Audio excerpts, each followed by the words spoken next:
नमस्कार, हमारा नाम है समरीन और आपने देखना शुरू कर दिया है लाइव सिटीज। देखिए, बिहार का शिक्षा विभाग एक बार फिर से चर्चा में बना हुआ है। आपको मालूम है कि शिक्षा विभाग लगातार एक्टिव है, लगातार आदेश पर आदेश भी जारी कर रहा है। देखिए, आपने देखा होगा कि बीते दिनों कई ऐसे शिक्षक हैं जिन पर गाज भी गिरी है, कई ऐसे शिक्षक हैं जिनको निलंबित कर दिया गया है और कुछ ऐसे शिक्षक भी हैं जिन्हें सेवा मुक्त कर दिया गया है। आपको बता दें कि इस फहरिस्त में एक नाम अमित विक्रम का भी है। अमित विक्रम को बर्खास्त कर दिया गया है, सेवा मुक्त कर दिया गया है, जिसके बाद बड़ी खबर ये है कि अमित विक्रम अब कोर्ट जाने की तैयारी भी कर रहे हैं। देखिए, इसको लेकर अभी अभी हमने भी अमित विक्रम से सीधी बातचीत की है, जानने की कोशिश की है कि आखिर अमित विक्रम क्या कुछ लिखेंगे, किस किस को पार्टी बनाने जा रहे हैं, क्या कुछ आरोप लगा रहे हैं। देखिए, अमित विक्रम ने बहुत कुछ बताया है। क्या कुछ बता रहे हैं अमित विक्रम, सबसे पहले आप उनको सुनिए। नमस्कार अमित, समरीन बात कर रहे हैं लाइव सिटीज से। जी नमस्कार, बहुत धन्यवाद। जी, सबसे पहले तो हम आपसे ये जानना चाहेंगे कि आपको बर्खास्त कर दिया गया है, यानी कि जी अमित जी अब शिक्षक नहीं रहे हैं। जी क्या कुछ अपडेट है इस मामले में? क्या अमित विक्रम कोर्ट गए? बिल्कुल, मैं कोर्ट जाने की पूरी तैयारी में हूँ और ड्राफ्टिंग का जो प्रोसेस है पूरा कर लिया गया है जी जी। और जल्द ही इसको हम लोग हाई कोर्ट में अपील कर रहे हैं इसके खिलाफ।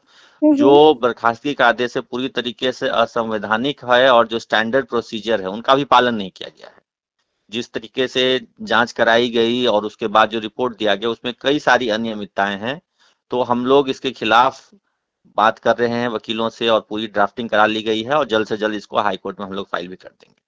जल्द से जल्द हाई कोर्ट जाएंगे, तो हम आपसे ये भी जानना चाहेंगे अमित कि जी किसके किसके खिलाफ अमित विक्रम कोर्ट जा रहे हैं। देखिए, जो हमारे नियोजन इकाई है, पंचायत नियोजन इकाई में था मैं जी जी। कार्यरत। जी जी। तो नियोजन इकाई के सचिव, मुखिया और जो जांच अधिकारी रहे हैं, बीडीओ, बीओ और जिला शिक्षा पदाधिकारी, जो भी इस पूरी प्रक्रिया में शामिल रहे हैं अलग अलग तरीके से, क्योंकि हमारे विद्यालय की एक ही दिन में 4 अलग अलग पदाधिकारियों से जांच कराई गई थी और सबके विरोधाभासी रिपोर्ट हैं। तो सबको हम लोग कोर्ट के कटघरे में खड़ा करेंगे कि एक ही दिन अचानक ऐसी क्या बात हो गई कि 4 अधिकारी एक हमारे ही विद्यालय में जांच करने पहुंच गए और जांच भी जब किया तो सबके विरोधाभासी रिपोर्ट हैं। हम्म। तो हम लोग सबको, जिन्होंने जांच किया है और जो नियोजन इकाई है, क्योंकि बर्खास्तगी का आदेश तो नियोजन इकाई का है, तो हम्म। मेन पार्टी तो नियोजन इकाई होगी, लेकिन उसके ठीक बाद है। जो जांच पदाधिकारी के हैं उनको भी हम लोग पार्टी बना रहे हैं। अच्छा, तो क्या हम आपसे जानना चाहेंगे कि क्या इसमें नाम एस सिद्धार्थ का भी होगा? क्या इसमें नाम शिक्षा मंत्री सुनील कुमार का भी होगा?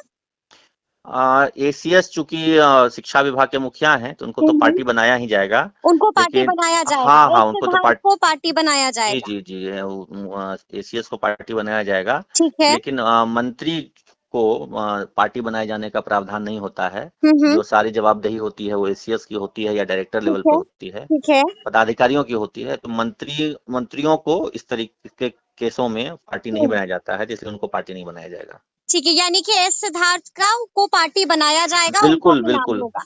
बिल्कुल बिल्कुल उनको पार्टी बनाया ठीक है, जाएगा। ठीक है। अच्छा अमित, हम आपसे ये भी जानना चाहेंगे कि जब आप कोर्ट में याचिका दाखिल कीजिएगा, दायर कीजिएगा, तो जी कौन-कौन सा मुद्दा रखिएगा? अपना पक्ष आप रखिएगा, तो वहां पर किन-किन बातों का जिक्र कीजिएगा?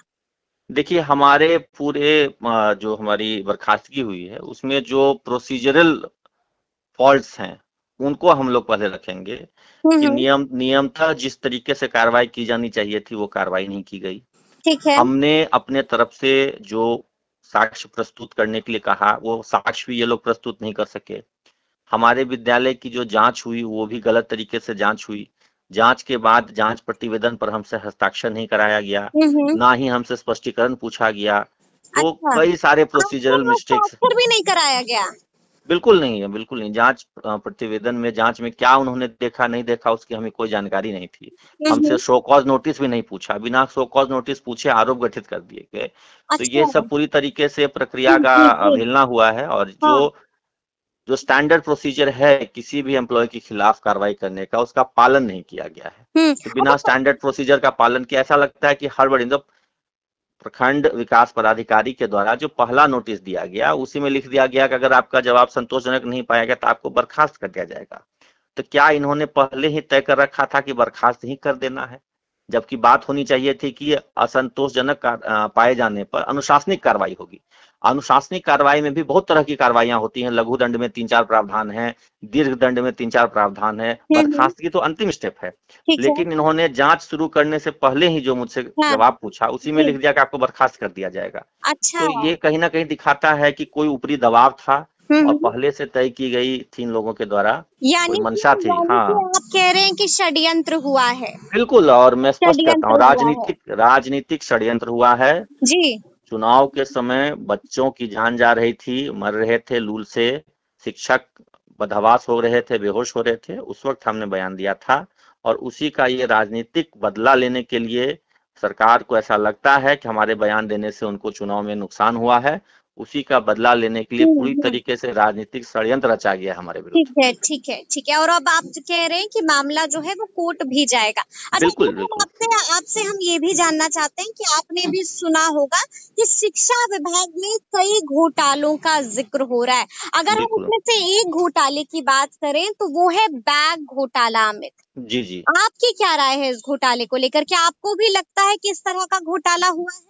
देखिए, माननीय एमएलसी महोदयों ने तो आज सदन में, मतलब पिछले सप्ताह सदन में उठाया, लेकिन मैं तो आपके माध्यम से पिछले 6 महीने से इन सारी बातों को उठा रहा हूँ। आपके घोटाला चैनल तो पर भी बहुत मैंने, किया है। जी जी। जी, मैंने आपके चैनल पर भी इन घोटालों के बारे में कई बार बताया है कि desk bench, submersible, school bag सब में घोटाला हो रहा है। और अब तो स्कूल यूनिफॉर्म में भी घोटाला करने की बात हो रही है। स्कूल यूनिफॉर्म में भी घोटाले की जी बात? जी जी। अभी तक प्रावधान ये है कि जी। स्कूल यूनिफॉर्म के लिए बच्चों को डायरेक्ट पैसा मिलता है उनके खाते में।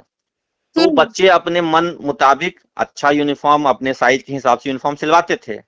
लेकिन अब जो है बिहार शिक्षा परियोजना टेंडर निकालने जा रही है, करीब 1000 करोड़ का टेंडर, कि बच्चों को पैसे ना दे करके डायरेक्ट उनको ड्रेस किसी एजेंसी के माध्यम से सप्लाई करवाया जाए।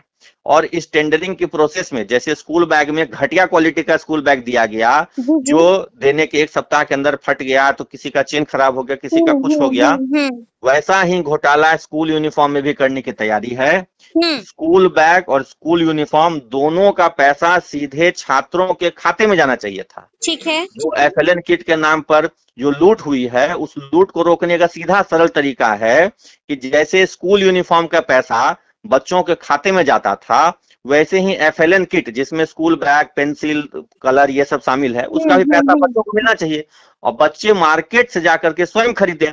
और ये तो एस्टैब्लिश्ड पॉलिसी है कि स्कूल यूनिफॉर्म के लिए पिछले, मतलब क्या, 10-15 साल से बच्चों को पैसा मिला उनके खाते में। लेकिन उस एस्टैब्लिश्ड पॉलिसी को बदल करके टेंडर करवाया जा रहा है, ताकि उस टेंडर की प्रक्रिया में लूट हो सके, उसमें कमीशनखोरी हो सके।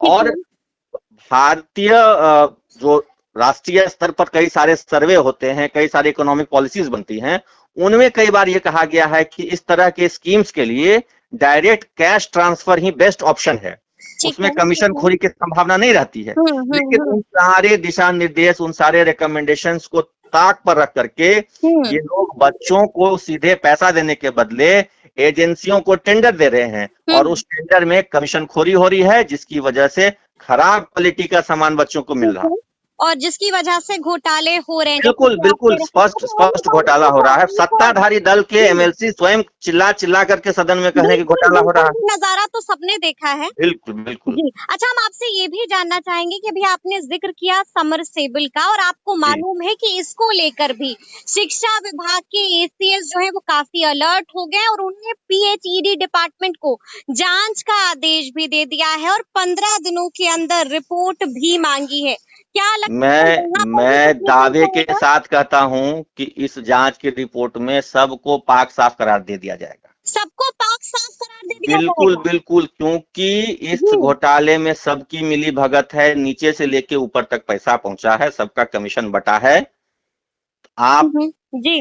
भौतिक स्तर पर किसी भी विद्यालय में, ग्रामीण क्षेत्र के विद्यालय में चले जाइए, जो समरसेबुल बोरिंग हुआ है उसकी गहराई नापने का जो वैज्ञानिक तरीका है उसको देख लीजिए, उसमें पाइप कितना अंदर डाला गया है उसको जांच कर लीजिए, आपको स्वयं पता चल जाएगा। लेकिन जब ये लोग जांच करते हैं, आपसी मिली भगत से सारे समरसेबुल का जो पेमेंट हुआ है, ये तो पेमेंट करने समय भी ये प्रावधान था कि जूनियर इंजीनियर जांच करेंगे तब पेमेंट होगा, बिल्कुल जी। बिना जांचे पेमेंट कर दिया क्योंकि उनको हिस्सा मिल गया।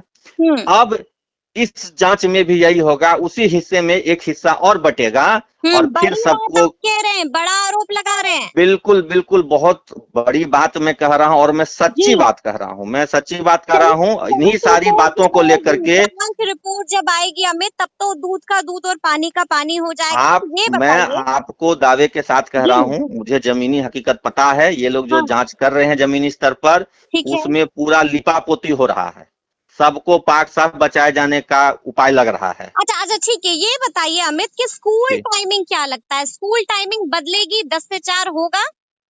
इस राज्य में मुख्यमंत्री जी का इकबाल खत्म हो चुका है, अच्छा। मुख्यमंत्री जी वैल्यूलेस हो चुके हैं, जी। पदाधिकारी उनकी बात को कोई तवज्जो को वैल्यू नहीं देते हैं, हुँ। सदन में कुछ से कुछ बोलते हैं, उनका अधिकारी संज्ञान नहीं लेते हैं। तो जब अधिकारी मुख्यमंत्री जी की बात का संज्ञान नहीं लेते हैं तो इसमें हम हुँ। लोग क्या कर सकते हैं? क्या लग रहा है पेच कहाँ पर अटक रहा है? पेच मामला मतलब जो कहाँ फंस रहा है? मुख्यमंत्री का इकबाल नहीं है अधिकारियों में, पेच यही है। अच्छा। किसी राज्य में जब मुख्यमंत्री का इकबाल ही नहीं हो, उनकी बातों से जी। सहमत असहमत होना अपनी जगह है, लेकिन वो हमारे राज्य के मुखिया हैं, उनकी बातों का इकबाल होना चाहिए, उनकी बातों का अनुपालन होना चाहिए, उनके आदेशों की मानना होनी चाहिए, लेकिन मानने के बदले अवमानना हो रही है, उनके आदेशों को दरकिनार किया जा रहा है, उनके आदेशों को ताखे पर रख दिया जा रहा है। तो यानी कि आप एक लाइन में यही कह रहे हैं कि स्कूल टाइमिंग नहीं बदलने जा रही है। नहीं बदल जा रहा है। नहीं कह बदलने तो जा दिया रही ना है। कि सदन जी। में शिक्षा मंत्री ने फिर अभी कहा था ना कि 2 दिन में 48 घंटे में हम बिल्कुल, बदल दें। बिल्कुल, अरे बिल्कुल। 48 घंटे छोड़िए, 1 सप्ताह बीत गया। जी, जी, 1 जी। सप्ताह में आप नहीं बदल सके, और जब नहीं हुँ। बदल सके तो स्वीकार कर लीजिए ना कि भाई हमारे यहाँ अधिकारियों का राज चलता है, जो अधिकारी कहेंगे हुँ। वही होगा, हमारी मतलब अच्छा, माननीय मंत्री जी की या मुख्यमंत्री जी की नहीं स्कूल चलती है। टाइमिंग को तो लेकर आपने बता दिया। ये बताइए कि शिक्षकों को मनचाहा जिला मिलेगा या नहीं मिलेगा? या फिर से देखिए एक बार ट्रांसफर पोस्टिंग भी लटक जाएगी? देखिए, इनकी मंशा मुझे ठीक नहीं लग रही है। 15 दिन के अंदर कहा गया था कि नीति बना करके, पॉलिसी बना करके देना है। बिल्कुल, 1 बिल्कुल। महीना हुँ, 1 महीना बीत गया, इन्होंने अभी तक कोई पॉलिसी नहीं रखी है। हुँ। इसी तरीके से 2020 में भी हम लोगों के लिए ट्रांसफर का प्रावधान किया गया था हाँ, बिल्कुल। कि हुँ, महिलाओं, दिव्यांगों को ऐच्छिक और बाकी पुरुषों को म्यूचुअल ट्रांसफर दिया जाएगा। हुँ, लेकिन 4 साल बीत गया, उसको भी इन्होंने लागू नहीं किया। हुँ। इस बार भी हमें आशंका है कि सरकार जानबूझ करके इस मामले को लटका रही है ठीक है। और बाद में इस सब को ऐसा एक जटिल प्रक्रिया बना देगी कि जो कभी लागू ही नहीं हो पाएगा। जटिल प्रक्रिया बना देगी जो कभी लागू ही नहीं हो पाएगा। बिल्कुल, बिल्कुल, बिल्कुल। चलिए बहुत-बहुत शुक्रिया अमित बातचीत के लिए।